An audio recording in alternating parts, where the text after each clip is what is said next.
I think it's important that you figure out how, and then you can lead by example, because then if you want to have an agenda on sustainability of talent, you can be the first one to show what is possible. I think that that would make a huge difference. Welcome to the All in Recruitment podcast by Manatal, where we explore best practices, learnings, and trends with leaders in the recruitment space. If you like our content, please subscribe to our channels on YouTube and Spotify to stay tuned for our weekly episodes. My name is Lydia, and our guest today is Virginia Tirado, an experienced HR exec, most recently with Zalando SE. Great to have you with us, Virginia. It's a pleasure to be here, Lydia. So, Virginia, tell us a little bit about your background. What is it about TA that you feel so passionate about? So I think that there's so many areas about TA that are exciting to me. I've got, as you know, a bit of a different background. I was first a lawyer by training, that moved into business operations, and eventually landed in TA, in recruitment. Started with executive recruitment and now pretty much covering all areas. And I think what I love about TA is that I believe the other roles I've had have prepared me. I look at talent acquisition as a function that is there to support the business to achieve super important goals, but it's also an opportunity to work with our most precious resources, with talent, and allow us to help folks find the right role at the right time in their careers. So it allows you to do so many things. You can be quite analytical and data driven. You can be very focused on becoming efficient and allowing your stakeholders to achieve goals, but you can also be quite human. And I think that that's the area that excites me the most, when you can bring all three things together and make the best of your own experiences in supporting business and candidates. So how much of your law experience or your legal background has benefited you in talent acquisition? I think that everything we do in life usually prepares us without us knowing, right? Mm-hmm. You learn and get experiences that allow you to grow. With my legal background, I learned to be a problem solver, right? Mm-hmm. You have a legal scenario, you've got a situation, you need to find a solution, whether it's for a client or whether it's for yourself. But when you think about recruitment, there's so many challenges that we faced recently. And when you have your thinking hat on and you are dedicated to problem solving, that is when I think you can be the most helpful for the business. And creating solutions require that you actually have that analytical capacity. So that's how my legal background has helped. But I think the business background, understanding the business and actually understanding why things are important or why things are done the way they are, why strategically you may make a decision about going into a market, or you need to hit a certain margin, or you need to launch a certain product by a certain time. It's also super important to understand how your activity as a recruiter fits in and how you make those goals possible. So the operational background has been very helpful to really understand and communicate, speak the language with our stakeholders. And your most recent role was with Zalando, right? Zalando SE as talent acquisition director. What areas did you prioritize during your time there? So I've spent 3 years at Zalando and I've had so much fun. It's such a great company. I unfortunately had a little bit of bad timing in joining the company, because I joined March 2nd of 2020. So 2 weeks before the pandemic hit in full-blown capacity. So actually, it helped me be involved in the business quite quickly, because we had to react. I mean, the whole world was changing around us.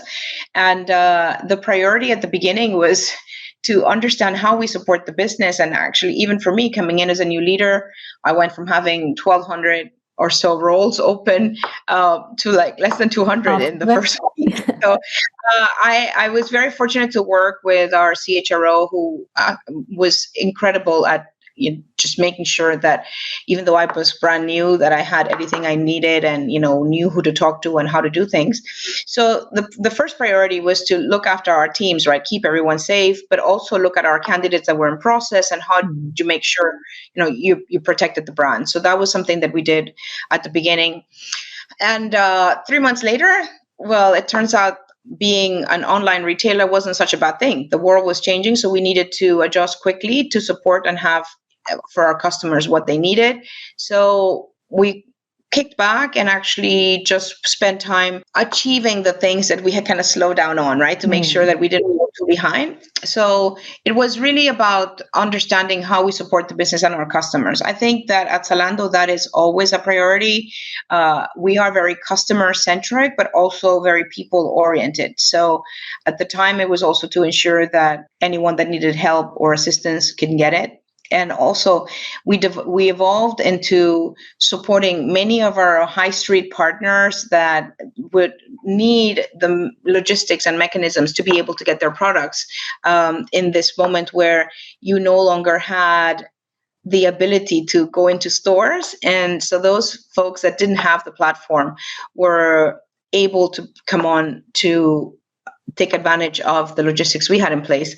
And that was actually pretty cool because we were able to use many of our recruiters who have incredible phone and interviewing talents to connect with many of these companies and help them onboard into this program that Zalando was putting in place. So that first year was quite exciting and lots of changes. The second year, I think we were just growing and did many, many cool things around talent acquisition, including some upskilling and reskilling programs to ensure that we tackle other agendas like our diversity in tech. And then basically, the war happened the following year. So when we started the year with high ambitions to continue to grow, we had to slow down a bit, right? So then it was also, again, about our resources and our candidates. I think that those two things are always important, really understanding how the changes that you put in place can affect your brand. So whether you are trying to scale and working too fast, or whether you need to slow down and have to actually manage your pipeline differently, it is always about putting the candidate first and ensuring that everyone has a great candidate experience, because many of our candidates happen to be customers as well. And ensuring that our stakeholders are always informed as to what we can do as a team and give them clarity and transparency on where we need support. So as you spoke at length about all the disruptions that you've seen in those 3 years that you were with Zalando, right? And there's no doubt about how disruptive it's been, but it's also, as you said, been enriching in many ways. It's transitioned teams into being more digital and more tech savvy and even more analytical impact. So how can organizations prepare for these disruptions in terms of their talent acquisition strategies? That's a really good question. I think that we should not take for granted how much we have learned over the last 3 years. I think it's very easy to fall back in the position of doing things as we've always done them and miss out on the learnings, right? So one thing that has been clear throughout the pandemic, and actually has been clear even before the pandemic, is that we have a true talent shortage around the world, and there is a huge talent gap as well. And I think that we haven't really found the best way to ensure that we don't waste talent, that we don't waste the most important resources, most precious resource that we have. And you've seen it, even now in tech, it's still happening. We're laying off people that we never even thought, getting software engineers laid off, or product managers. That is something that we never thought we would see. And I think that is a mistake. It is a mistake because we are in the middle of a green transition. We are in the middle of an AI revolution. We are in the middle of so many changes around the way we work today. And unless you are clear about the type of company you want to be and how you want to be perceived, it's very difficult to have a talent strategy that is strong enough, that would be robust and that will benefit from a strong employer brand. So I think that the best way is to, as recruiters, to really be analytical. You do need to know your data. You need to speak the language that the business understands. If you tell a manufacturer that there's going to be a shortage of X, Y, or Z materials or ingredients that they need for production, guess what? They're going to secure having that requirement covered so that they can stay in business. If we share with our hiring managers the complexity in certain areas about securing talent, and understand the market, show them the LinkedIn data, show them what is happening in certain sectors, and ensure why it's important that we actually, use talent in a more diligent way, they will understand. Everybody is aiming to be successful and trying to cover the same goals, right? We all want to make sure that the business can do what they need to do, that we bring the right candidates and so on. So data and being analytical, understanding your market is key. And also with your stakeholders, having a vision of what type of employer you want to be, and then working with your team to ensure that your employer brand is authentic and it's not damaged by crazy ideas that you may have in the way you treat candidates, right? So you got to make sure that you are providing the right feedback, you are cultivating those relationships and not just dropping the ball because another priority has come by. Turning these talent strategies into a sustainable one often involves stakeholder management, right? So how do you go about convincing? Is this a long process, or is there some kind of timeline that you would work within in order to get this going? Or is this an organic process that sort of just invents itself as disruptions come along? I would say to the contrary. It requires investment. It requires building trust. But I think the best way to go about this is to build strong partnerships with all of the other supporting functions, right?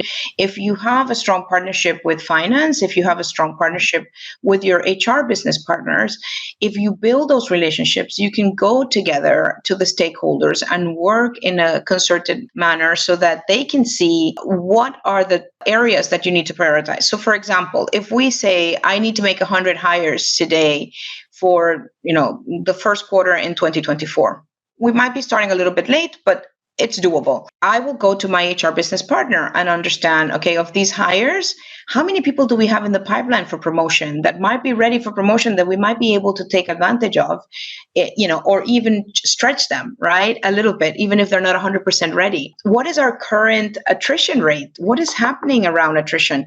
How are we doing with internal mobility? What are the stats? If I don't ask the right questions, guess what? I'm going to put all the pressure on my team to go and deliver 100 new hires where we might actually end up losing people internally because we didn't give them the opportunity to go after some of these roles, because sometimes we think newer is better and really not see the advantage of these folks that we have. They know the culture, they know the company, they know the products, they're super engaged, and you might actually create a domino effect by doing things differently. So it is more, in my view, a way, what has worked for me more effectively in stakeholder management is, of course, investing and being transparent and giving them the data they need and so on. But if you want to make a point, bring everyone to the same agenda and hold everyone accountable, not just TA. Yes, TA has to make those hires, but how are we doing to retain the hires we've made? How are we doing with the diverse talent we've brought in? Are we making sure people feel inclusive? Are you familiar as a recruiter with engagement scores for the business that you are hiring for? Are you familiar with the growth plans? Have you seen the business plan and so I think the more involved and knowledgeable you are, the better the stakeholder relationship you would have. Because then when you go in and ask for stakeholders to support you on a particular initiative, you need more money to run a LinkedIn campaign for a particular set of talent, they will know that you know your stuff, that you've done the homework. And if you want to invest this money, is because you've done everything else, right? So I think that that's the key. And if I were to do anything, if I had to give anyone any advice in my team, is always understand every angle that has an impact eventually in the talent strategy. These talent strategies, coupled with the investment of time and building those relationships or the partnerships, eventually lead into some form of actionable steps, right? How does that cascade to how this runs on a day-to-day scenario in businesses? So if you think about TA as any other business, right, not just a support function, but you should run TA. If you were running an agency or an exec search firm, you would have a business plan, right? You need to know how many hires you need to hit, how many people you need to hit that hire, what is it going to cost, and so on. So what I tend to do is partner really well with finance early on in the planning process and understand kind of what our challenge might look like, understand how many people I'm going to need to deliver a plan, run a couple of scenarios. If we grow by 10%, if we shrink by 5%, if we grow by 20%, whatever those numbers are. And we've seen everything happen over the last 3 years, right? So you can be growing by 20%, and the next quarter you might actually be reducing by 2 or 3%, right? So just understand that piece, understand what it is, and then go to your HR business partner, check on all of these KPIs that we discussed, internal mobility, attrition, promotion ratios, and so on. Get the data and then go meet with your stakeholders. Understand what is the most important thing for them. Be prepared to challenge if you need to, because obviously if your attrition in this particular business unit is 20% and everywhere in the company is 8 or 12, you've got an issue with the retention. How are you going to work together? Build a plan and work backwards from where you want to be. We usually tend to eventually do an actual strategy document per business unit that is not built just by my recruiters, but it's a consolidated piece of work that comes from this research and from this preparation, so that then you can use it to measure your progress and on stay on top of it, check on it on a weekly and on a monthly basis. And if you see changes where you need support, be transparent. Don't wait until the last minute to ask for help. And it's okay if you got something wrong as well. You need to speak up and ensure that you put the right plans in place to correct. Because again, we're not perfect. We can also make mistakes. But I think what our stakeholders really appreciate is having that transparent communication. Similarly for our stakeholders, if they overplanned, or on the plan, it's important that we know that information as soon as possible so we can put the correct plan in place. So there is a time-sensitive element to this, and it means that timeliness is also key, just as key as communication is, right? But then disruption often also, involves some kind of immediate need for talent. So how can a company strike a balance between their long-term recruitment goals and the immediate needs caused by disruption, for instance? Again, I think it is about communication, right? You need to have a plan for a bit of a long-term vision of how you're going to, set up your teams. What are the best mechanisms to identify your best channels for hires? But it's also important to understand how you adapt in an agile way when things change. So if you think about when the war broke in Ukraine, we were just starting our recruiting year. I had geared up for hiring over 4,500 people, and because we were going to grow, and this was not just third year, right? Yeah, and actually, the beginning of my third year, and honestly, we weren't alone. Everyone thought, we were riding a great wave, and we needed to be prepared, and we needed to do more. And it is about becoming agile, right? So immediately we actually had to put our heads together around growth plans, think about what were the business critical things, and then shift. We were actually building a very cool new business, and so we could shift some of the capacity immediately to support this new business, get the business across all other sectors to align on what their true needs were. It usually takes time for some of this stuff, especially if you have a bigger company, for things to sink in, and you can't be too aggressive because it's no one knew exactly how some of this stuff was going to impact, but you have to be cautious. So I think that the important piece is for the immediate steps to be agile. And if you have built those strong connections with your stakeholders and with your partners that support those stakeholders, then you can act really quickly, because you can come together and say, okay, where do we prioritize? Do we prioritize this business area? Do we move people from this area to this? Are we just going to focus on internal mobility to ensure that, we don't bring people from the outside world? If we are insecure in certain aspects, we don't bring people that we may have to let go 3 months later, right? So that's not the best way to do it. So it is about understanding what are the best actions you can take. And you cannot do that in a bubble. You cannot do that, just sitting separately. You have to be constantly communicating. And I think that when you have built those stakeholder relationships, people will come to you and will immediately share, okay, we need to regroup and we need to do things a little bit different. If you've already had a strategy plan in place, then you can go back and correct that strategy plan. If you have, clarity in the areas where you're going to focus, then it is much easier to do this. If you wait until crisis happens to have a plan, then that's where I think you can get into a really sticky situation, because sometimes we are, through no fault. I mean, I just think because sometimes some businesses are so high pace, you're constantly just delivering and you hardly ever take time to step back and really look at the bigger picture. So one thing we have learned through these last 3 years is that it's never become more important to understand, where your challenges and your risk areas can be, and how what are the plans you're going to have in place to support some of these areas. So yeah, I think again, communication, and adaptability, agile, be flexible, just like the business needs to be flexible so that you can find the best solution possible.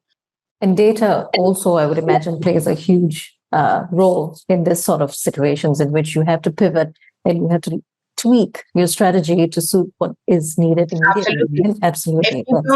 If you don't know how many candidates you have in a pipeline or what stage they are, how do you protect your candidate experience? If you're not sure about which are the roles that need to come in first before, so if you're starting a new office and you need to have the leaders in place first, you can't go and start hiring software engineers or sales folks if there's no one there to set the agenda, right? So it is about understanding what are the levers you need to rely on, but if you didn't have the data beforehand, then you're going to be scrambling to try to get some information.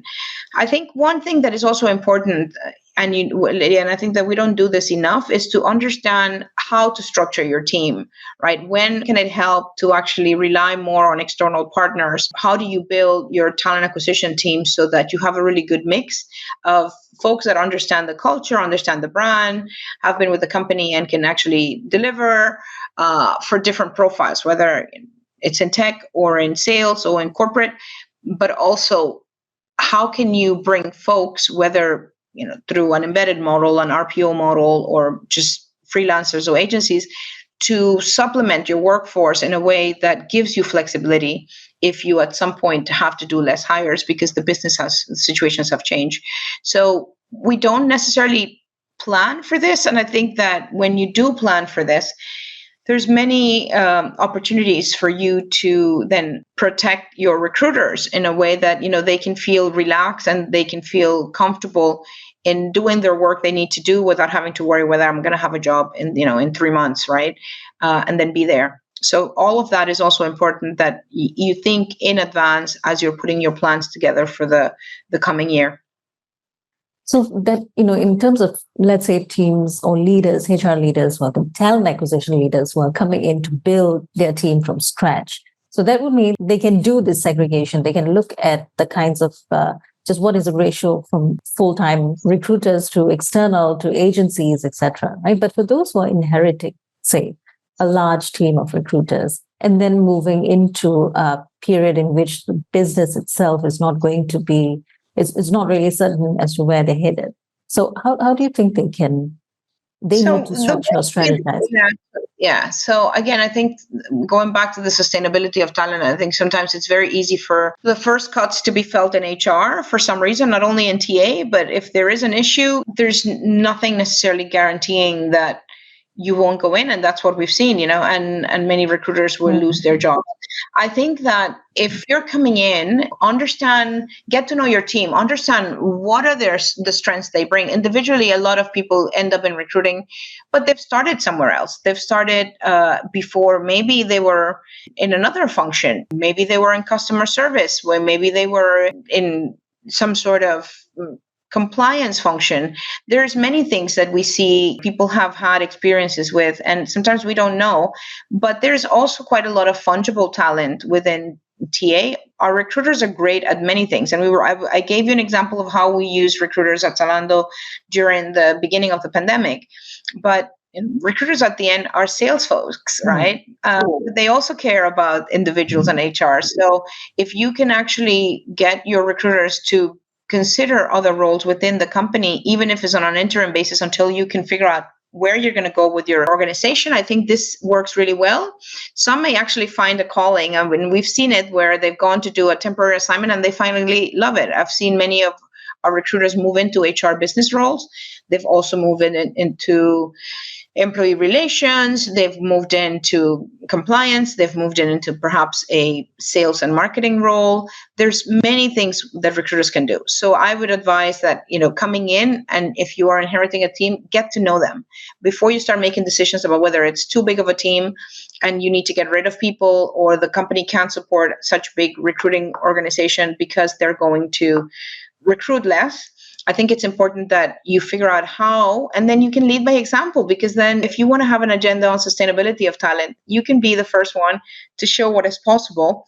I think that would make a huge difference. And we've seen it happen, and it is possible, and it's appreciated. And normally you will also increase the engagement of your staff, of your employees, which tend to produce a better return on investment because folks will stay with the company longer as well. So that would be my advice, and what I've seen works really well. That's excellent.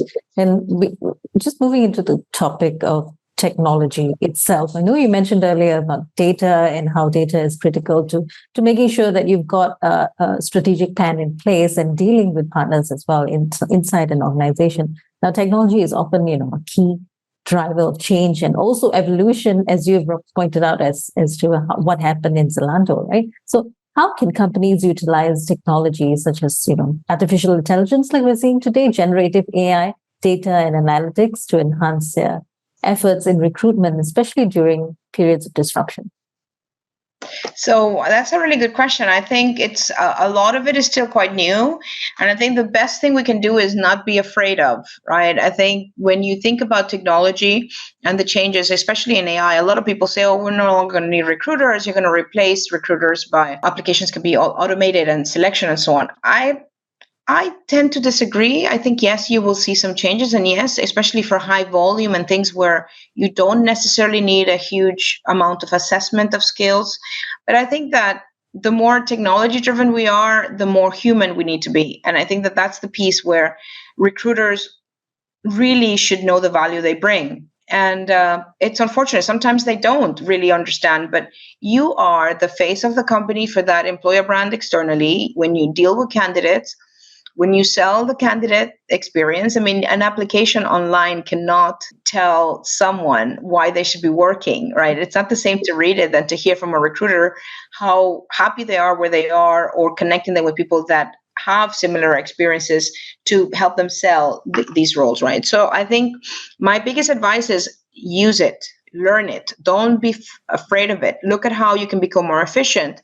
Every bit that we've had that has increased efficiency initially in technology has scared people. I mean, I started my career many years ago. I'm not going to say how many so that I don't date myself too much, but I started as a lawyer. And as a lawyer, I had an assistant. It wasn't expected that I did my own typing because my time was billable, and it was better that I did research and I can build that to a customer. But the reality is that it has evolved. I mean, but by the time, I made a few years into my career, we all had PCs. We all started typing.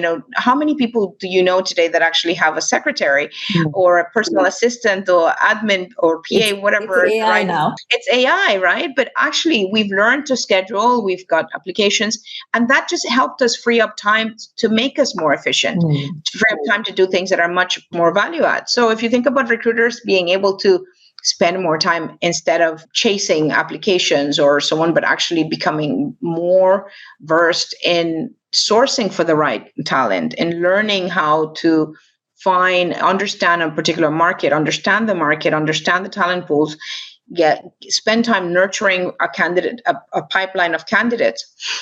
We can use AI for making sure that we have, better job descriptions that hopefully are not all are full of biased language that can put people off.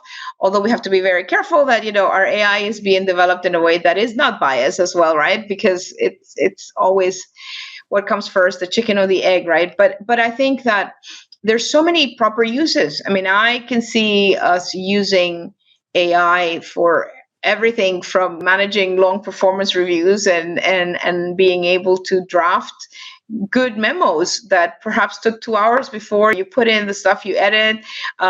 And it's not about deprioritizing the importance of giving feedback, but it is about the time consuming of drafting, different documents.